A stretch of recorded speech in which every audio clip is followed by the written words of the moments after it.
तो चलिए आज हम लोग पढ़ेंगे sequence and series. Sequence and series मतलब अनुक्रम और श्रेणी। तो सबसे पहले जान लेते हैं कि अनुक्रम क्या होता है। तो अनुक्रम जो होता है वो किसी भी आप संख्या को लगातार लिख दीजिए कमा दे देकर, तो कोई एक पैटर्न बनेगा, उसे अनुक्रम कहते हैं। और ये होता है कि ये किसी नियम का पालन भी करता है और नहीं भी करता है। जैसे हम 2, 5, 7, 9, 4 ऐसे लिख दिए तो ये क्या हो गया, ये अनुक्रम हो गया। और श्रेणी क्या होती है कि श्रेणी होती है कि आप यही जो नंबर लिखे इनके बीच में अगर आप प्लस माइनस का चिन्ह लगा दे तो ये अनुक्रम बन जाती है क्या, श्रेणी। ठीक है। तो अनुक्रम होता है कि वो किसी निश्चित पैटर्न का, वो किसी निश्चित नियम का पालन भी कर सकता है और नहीं भी। और श्रेणी क्या होती है कि उसमें प्लस माइनस चिन्ह ऐड कर दें तो वो श्रेणी बन जाती है। तो वैसे तो आप जानते ही होंगे परिमित क्या होता है और अपरिमित क्या होता है। परिमित मतलब जिसका निश्चित हो वो परिमित और जो अनिश्चित हो उसे अपरिमित। मतलब उसी तरह अगर पूछा जाए कि परिमित श्रेणी क्या है, तो वैसी श्रेणी जिसका अंतिम पद हो उसे परिमित श्रेणी और जिनका अंतिम पद न हो उसे अपरिमित श्रेणी कहते हैं। ठीक है। और वैसे भी अनुक्रम जिनका अंतिम पद हो उसे परिमित अनुक्रम और जिनका अंतिम पद न हो उसे अपरिमित अनुक्रम बोलते हैं। अब ये अनुक्रम और आगे आता है इसमें क्या, श्रेणी। मतलब जो आप AP, GP, HP ये जो पढ़ते हैं ये भी एक प्रकार का अनुक्रम ही है, लेकिन इसमें क्या होता है कि ये निश्चित नियम का पालन करता है। जबकि अनुक्रम होता है कि निश्चित नियम का भी पालन कर सकता है और किसी नियम का पालन भी नहीं कर सकता है। तो जो AP, GP, HP जो है आज वो हम लोग पढ़ेंगे। हो सकता है कि आज हम लोग केवल AP ही पढ़ें और अगले में HP और GP अगले में पढ़ेंगे। अनुक्रम क्या है, परिमित अनुक्रम क्या है और अपरिमित अनुक्रम क्या है, और इसी तरह श्रेणी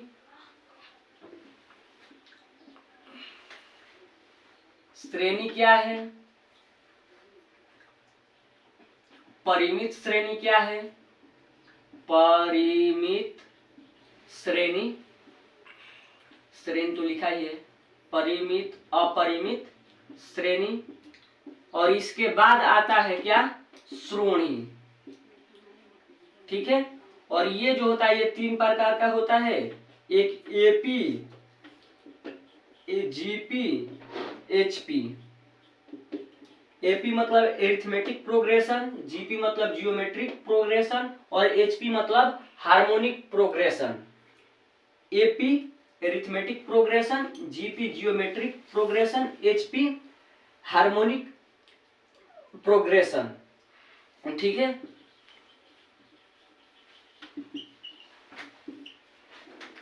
यानी AP क्या है, GP क्या है और HP क्या है।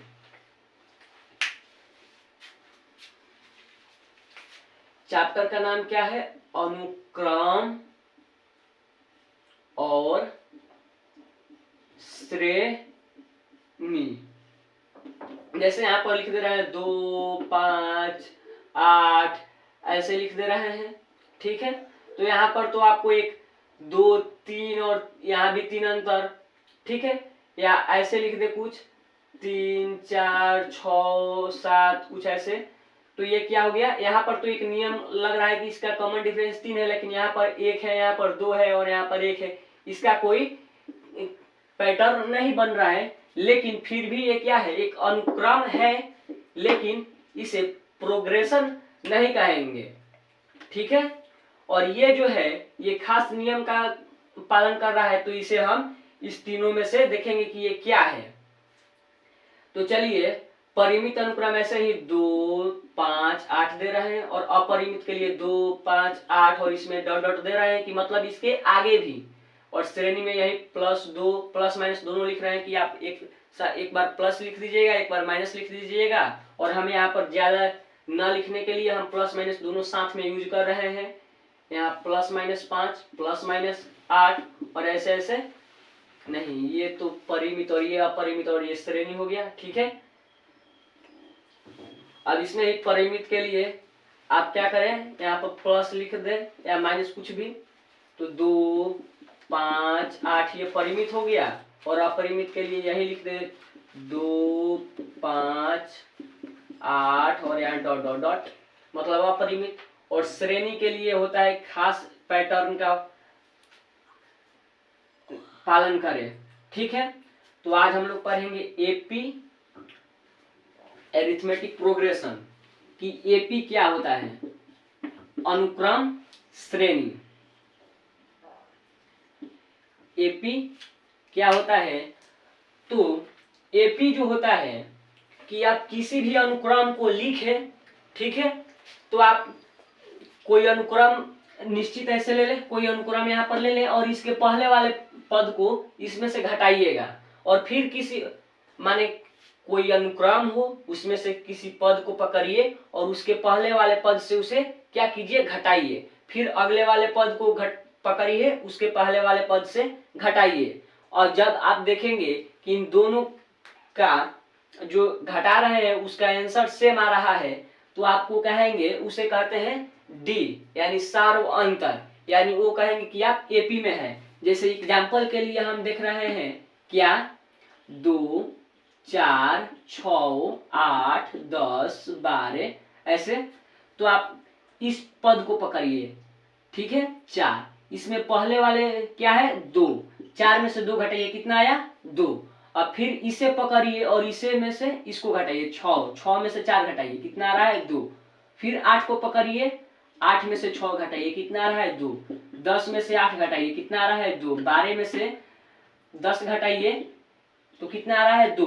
तो यहाँ पर आप देख रहे हैं कि एक निश्चित पैटर्न बन रहा है कि जब किसी भी पद को ले रहे हैं और उसके पहले वाले पद में घटा रहे हैं तो कितना आ रहा है 2, हर एक में, इसमें भी इसमें भी।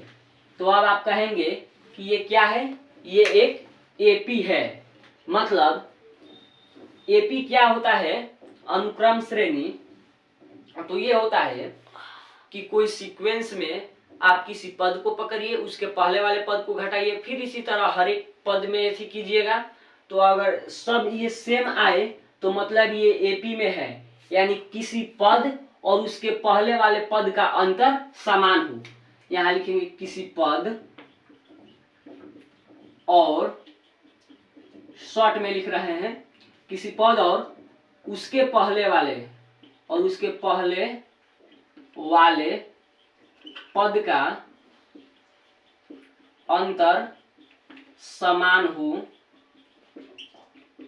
तो उसे एपी कहते हैं, एरिथमेटिक प्रोग्रेशन अर्थात अनुक्रम श्रेणी। तो अब इसमें ही कुछ होते हैं सांकेतिक, यानी प्रथम पद को कैसे सूचित किया जाता है, इनके कॉमन डिफरेंस यानी सार्वंतर कैसे सूचित करते हैं, अंतिम पद को कैसे सूचित करते हैं, एनवा पद को कैसे सूचित करते हैं, इसमें कितने पद होते हैं उसको कैसे सूचित करते हैं। तो यहाँ देखिए, तो प्रथम जो पद होता है, प्रथम पद के लिए हम लिखेंगे प्रथम पद, इनको हम कैसे सूचित करते हैं, या तो A1 एंड T1, आप A1 भी लिख सकते हैं, T1 भी लिख सकते हैं प्रथम पद के लिए। और जो सार्वंतर होता है मतलब कॉमन डिफरेंस, उसको आप D से सूचित करते हैं। और अंतिम पद जो होता है, अंतिम पद, उसको आप कैसे AN से सूचित करते हैं और TN से भी सूचित कर सकते हैं या AL से सूचित कर सकते हैं। अंतिम पद, उसके बाद एक होता है पदों की संख्या, कि कोई भी आप पदों की संख्या मतलब n, कोई भी आप सीरीज लिखेंगे तो उसमें गारंटी है कि कुछ पद होंगे, तो कितने पद होंगे तो वो n बताता है। ठीक है, n मतलब उसमें कितने पद हैं वो बताता है, और ए एन, कोई भी आप सीरीज लिखेंगे तो आपको ये एपी इस उसमें ये चार को देखना पड़ेगा। किसी में A1 दे देगा, कहेगा डी निकालो, किसी में AN दे देगा, कहेगा कि N निकालो। ऐसे इन चारों में ही क्वेश्चन बनते हैं। इन्हीं चारों में से कोई दे देंगे, कोई पूछ लेंगे, कोई दे देंगे, कोई पूछ लेंगे। ठीक है, जैसे यहाँ पर आप देखिए, इसमें इस एग्जाम्पल से आपको एग्जाम्पल से देखिए कि आपको A1 का मान कितना दिया है 2, डी का मान कितना दिया है 2, अंतिम पद कितना दिया है AN 12 और n पद की संख्या कितनी है 1 2 3 4 5 6, तो यहाँ पर 6 लिख देंगे। और इसको देखिए, इसको ये तो हम क्या दे दिए, यहाँ पर हम दे दिए चर। अब यहाँ पर हम दे रहे हैं, ये दे दिए भले अचर, अब यहाँ पर दे रहे हैं हम इसको चर के रूप में लिख देते हैं। कैसे, तो यहाँ पर पहले पद a और दूसरे टर्म के लिए a प्लस डी, तीसरे पद के लिए a प्लस 3d, चौथे पद के लिए a plus 1d, a plus 2d, a plus 3d, मतलब पहले पद के लिए a आई A1, ठीक है, ये कोमा है, कम्मा A1 plus D, A1 plus 2d, A1 plus 3d, ऐसे ऐसे, मतलब पहला पद लिखना होगा तो आप A1 और दूसरा पद के लिए a plus D, a plus 1d और तीसरे पद के लिए a प्लस 2d, चौथे पद के लिए a प्लस 3d। तो ऐसे आप देख रहे हैं कि यहाँ पर जो पद है उसमें क्या हो रहा है कि d का मान एक कम हो रहा है। मतलब अगर पांचवा पद चाहिए तो d में आपको 4 से गुना करना पड़ेगा। यहाँ पर तीसरा पद के लिए d में कितने से गुना किया जा रहा है 2 से, मतलब तीसरा पद चाहिए तो आपको 2 से गुना करना पड़ेगा, चौथा पद चाहिए तो आपको 3 से गुना करना पड़ेगा। अगर आपको nवा पद चाहिए तो आपको n-1 से गुना करना पड़ेगा। इसी तरह डॉट डॉट डॉट यहाँ पर अंतिम पद के हम लिख देंगे A1 plus n-1 into D. ये क्या हो गया अंतिम पद, मतलब पहला दूसरा तीसरा चौथा ऐसे करते करते ये लास्ट वाला पद है। तो ये फॉर्मूला होता है an बराबर कितना होता है A1 plus n-1 into D. ठीक है, ये फॉर्मूला है। अगर आपको इसी श्रेणी से देखिए, अगर आपको पहला पद चाहिए, मतलब पहला पद दिया है A1 और D। अब मानिए कि आपको ये कुछ नहीं दिया है, ठीक है, केवल आपको A दिया है और D दिया है, तो आपको N भी निकाल सकते हैं, N भी निकाल सकते हैं। जैसे यहाँ पर देखिए A1 का मान कितना दिया है 2 और D का मान भी कितना दिया है 2। अब हमें AN नहीं दिया है, N नहीं दिया है, तो हम अगले पद को कैसे करेंगे, तो पहले के स्थान पर हम 2 लिखेंगे, उसके बाद 2 प्लस 2, 2 प्लस 2 दूनी 4 और 2 6। फिर कैसे, यहाँ पर डी के स्थान पर 2 रखेंगे तो 3 दूना 6 और प्लस 2 कितना 8। ठीक है, ऐसे ही करते करते अगले टर्म को आप सब बनाकर देखिएगा, ऐसे बनेगा। और अगर आपको कह दिया है कि इसमें कितने पद हैं और आपको ये गिन कर ऐसे नहीं करना चाहते, फॉर्मूला से करना चाहते हैं, तो आप यहाँ n के स्थान पर कुछ नहीं, n के स्थान पर n ही रहने दीजिएगा और n के स्थान पर लास्ट वाला पद 12 डाल दीजिएगा। A1 के स्थान पर कितना 2 और D के स्थान पर 2 डाल दीजिएगा, आपको n मतलब 6 मान मिल जाएगा। ठीक है, तो आपको AP के बारे में जानकारी हो गया। अब AP में अब हम देखते हैं कि अगर क्या कि अगर हमें अगर कोई AP बोला जाए कि AP में 3 पद हैं, 4 पद हैं, 5 पद है, तो आपको रेंडमली कैसे लेंगे, पहले लगातार कितना, अगर 3 पद के लिए लिखना होगा, 4 पद के लिए लिखना होगा, 5 पद लेना होगा। ठीक है, तो आप कैसे लेंगे, तो यहाँ पर देखिए 3 पद के लिए कैसे लेंगे आप, अल्फा, मान लीजिए हम यहाँ पर एक अल्फा ले रहे हैं और एक बीटा। अब इससे हमें 3 पद बना रहे हैं, तो अल्फा माइनस यहाँ बीटा और यहाँ अल्फा और यहाँ अल्फा प्लस बीटा, जब 3 पद कहे लेने को, तो आप वहां अल्फा माइनस बीटा पहले पद लीजिएगा, दूसरा अल्फा लीजिएगा, तीसरा अल्फा प्लस बीटा लीजिएगा। क्योंकि ये अल्फा क्या है, जैसे यहाँ अल्फा दूसरा पद हो गया और पहला पद क्या हो गया, अल्फा माइनस बीटा। जैसे यहाँ पर हम इसी में देख रहे हैं कि अगर हमें 2 4 6 लेना है, ठीक है, तो आप अल्फा के स्थान पर 4 रखिए और बीटा के स्थान पर 2 रखिए, ठीक है। तो अल्फा के स्थान पर 4 और बीटा के स्थान पर 2 रखिएगा, ठीक है। तो आपको क्या मिलेगा, 4 माइनस 2 2 पहले पद मिल जाएगा, और अल्फा चूंकि 4 है तो 4 ऐसे ही, और बीटा क्या है, यानी अल्फा के स्थान पर 2 रखिए और अल्फा के स्थान पर 4 और बीटा के स्थान पर 2 रखिए, तो आपको 6 मिल जाएगा। इसी तरह अब अगर इसमें बोल दिया जाए कि 4 पद लेना है हमें, तो आप कैसे करेंगे, अल्फा माइनस, तो क्या लिखेंगे यहाँ पर 2 बीटा, अल्फा माइनस 3 बीटा, पुनः अल्फा माइनस बीटा और अल्फा प्लस कामा नहीं, alpha minus 3 beta, alpha minus beta और अल्फा प्लस बीटा, और यहाँ अल्फा प्लस 3 बीटा। अब इसी तरह 5 पद 6 पद, यहाँ 5 पद के लिए जगह नहीं है तो यहाँ ऊपर लिख दे रहे हैं। तो alpha minus 2 beta, alpha minus beta, alpha plus beta, alpha plus 2 beta. यहाँ से 1 2 3 4 5, ये 5 मिल गया और ये 3 मिल गया और ये 4 पद मिल गया। मतलब बीटा जो आप यहाँ देखिए कि इसमें जो कॉमन डिफरेंस क्या आ रहा है, बीटा का आ रहा है, ठीक है। और इसमें क्या आ रहा है, 2 बीटा का आ रहा है, यहाँ 3 बीटा, यहाँ बीटा, यहाँ बीटा, यहाँ 3 बीटा, मतलब 2 बीटा का यहाँ डिफरेंस आ रहा है। और यहाँ पर कितना आ रहा है, यहाँ 1 आ रहा है, 1 का डिफरेंस आ रहा है, ठीक है। इसी तरह आपको 6 पद 7 पद 8 पद दिया जाए या कहा जाए कि मानिए, तो आप वहां से ऐसे मानिएगा कि अगर पद क्या हो 3 5 क्या है, ये विषम है। अगर 3 5 कह दे तो इसका मतलब उसमें बीटा डिफरेंस, अगर सम 4 है, 4 क्या है, सम है, तो आपको यहाँ 2 बीटा का डिफरेंस रखना पड़ेगा। मतलब आज 6 पद मानेंगे तो उसमें 2 बीटा का डिफरेंस रखना पड़ेगा, 8 पद मानेंगे तो 2 बीटा का डिफरेंस रखना पड़ेगा, और 5 7 9 ऐसे मानेंगे तो उसमें 1 बीटा का डिफरेंस रखना पड़ेगा। तो यहाँ पर जनरली वो 3 4 5 का ही लिखा जाता है, तो हम यहाँ 3 4 5 का ही लिखे हैं। और अगर आप और आगे चाहते हैं तो आप ऐसे ट्राई कीजिएगा, आपसे लिखा जाएगा। अब ये तो एपी का सिंपल फॉर्मूला हो गया।